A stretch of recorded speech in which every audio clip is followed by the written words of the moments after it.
Hello, my name is Mikey Shinstock. Aaron Hernandez, a once Florida football star in the face of an NFL franchise, now sitting in a courtroom filled with his friends and family on trial for the murder of his sister's boyfriend. He was a rising football star, a football hero, and an all-time great, according to Cte Final in 2024. TBI, or CTE, is a term used to describe mechanical injury to the tissues and meninges of the brain, according to Rosenbeek in 2006. The disease can cause impulsive and aggressive behavior, emotional instability, and suicidal thoughts and mood changes. Effects of CTE can take years to show, according to Johanna Blake in 2024. Now, CTE is most common in sports like football, soccer, rugby, due to the physicality of the sport. We as a nation need to find better ways to help people with CTE and to limit the amount of cases of CTE. Like everyone says, putting people with CTE in society with no help and not a lot of resources to help them can cause tragedy, like the Aaron Hernandez case.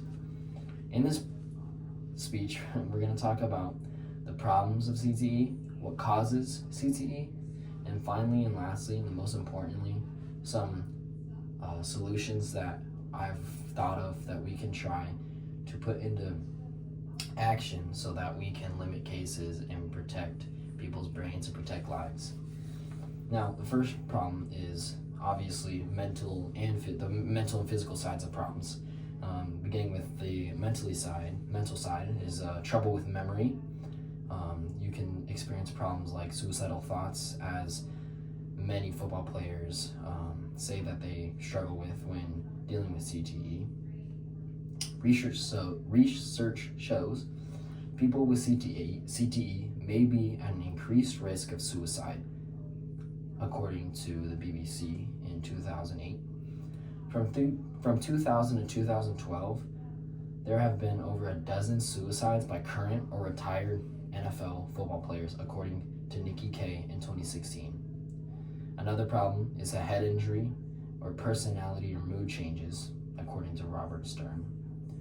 Now, the physical problems with CTE is obviously just the pain of being hit in the head at a severe, being hit severely in the head. It hurts, obviously, causing migraines and headaches. Now, some causes of CTE. What causes someone to get CTE? The main one being repeated head injuries. In the case of soccer, evidence shows that the main danger of CTE or TBI comes from when two opposing players, one on one team, one on the other, go up at the same time to try and headbutt the ball, but end up heading themselves and colliding heads, causing the frontal lobes to be damaged, and that's where CTE occurs is in the frontal lobe of your brain, according to Jeff Victoroff. Another clear and obvious cause of CTE is just severe head injuries, like for the repeated head injury, for example, Tua Tagovailoa, a quarterback for the Miami Dolphins and once Alabama quarterback, suffered multiple hits to the head when falling back and hitting his head on the field. That's an example of repeated head injuries. And a severe example of a severe head injury is just one massive blow to the head that causes enough damage to the frontal lobe that you're diagnosed with CTE. Now, for the most important part of the speech, I brought up some solutions we can take as a nation, as a government, as a group, as a society, as schools, as sports are big in schools, actions we can take to prevent CTE and TBI. The first one being guardian cap. So in football, it's called a guardian cap. In other sports, it's just protective headgear. It's a padded mask almost. It goes over your helmet and it limits the blow to the head. It reduces that, big boom to the head. Another solution we can take as a nation is just overall relook at our rules and our safety protocols and potentially editing them to where it's better, it's smarter, it's safer for our kids and for our professional athletes that are paid to do the big dollars to,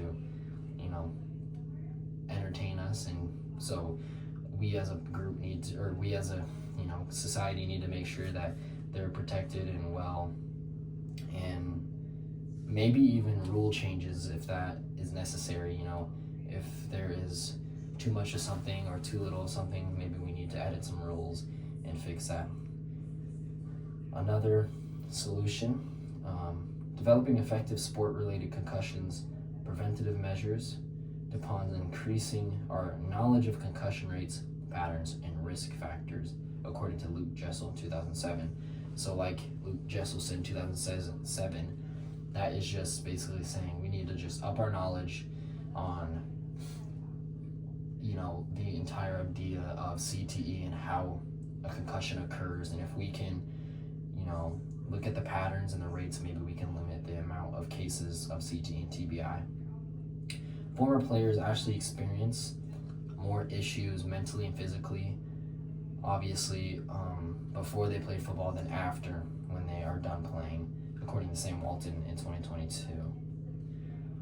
So in the end, if we take the measures that's needed and better our rules and better our safety protocols, we can avoid tragic events as the one that occurred on, in April of 2013, when Aaron Hernandez killed his sister's boyfriend, when he was just not mentally there and not there because of CTE. So if we take the right path and we take action as a country, as a sport group, as whatever, schools, wherever, if we take these, we can take a step up in the safety world and make sports better, so we can avoid tragedies like the one Aaron Hernandez committed on that April day in 2013. Thank you.